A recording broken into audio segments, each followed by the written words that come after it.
वडनगर तालुका के मडासना गांव में आए हैं और भाई आपका नाम રાકેશભાઈ અત્યારે અમારી સાથે છે ને અહીંયા આપણે રાયડો હાઇબ્રિડ રાયડો લગાવેલો છે અવની 45 નંબર.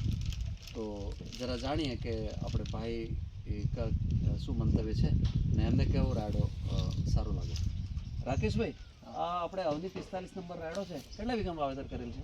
આ 1.5 વીઘા છે. ઓકે, તો તમે અવનીનો રાયડો પહેલી વાર જ લગાવ્યો કે એનાથી પહેલા બી લગાવ્યો? પહેલી વાર જ લગાવ્યો. ઓકે, તો એનાથી પહેલા તમે રાયડો લગાવતા હતા કોઈ? હા, લગાવતા હતા. સારું. તો બીજો જે રાયડો તમે લગાવતા હતા એના કરતો આ રાયડો તમને સારો લાગે? આ એક નંબર આવ્યો છે સાહેબ.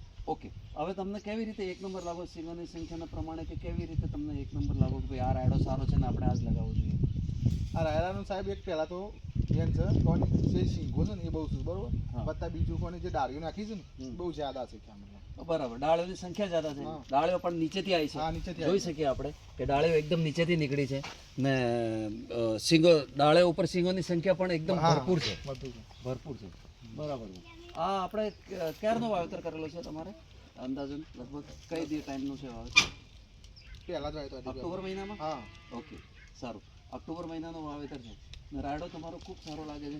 અને જે દ્રષ્ટિએ આપણે જોઈએ છે કે ભાઈ સિંગોની સંખ્યા વધારે છે, કોઈ રોગ જીવાત અંદર દેખાતો નથી, ડાળીઓ બી બહુ આવી છે રાયડો, તો અમે એવું વિચારી શકીએ કે તમને લાગે છે કે ઉતારો સારો આપશે? હા, ઉતારો સારો આપી જાય. બરાબર. હવે તમે બીજા જે ખેડૂતો તમારા મિત્રો છે સાથે, તો તમે શું એમને કહેશો અથવા સંદેશ કંઈ આપવો હોય તો કે ભાઈ તમે આ રાયડો લગાવજો? હા, તો અમે એમ જ કહેવું કે આ જ રાયડો હોય અવની 45.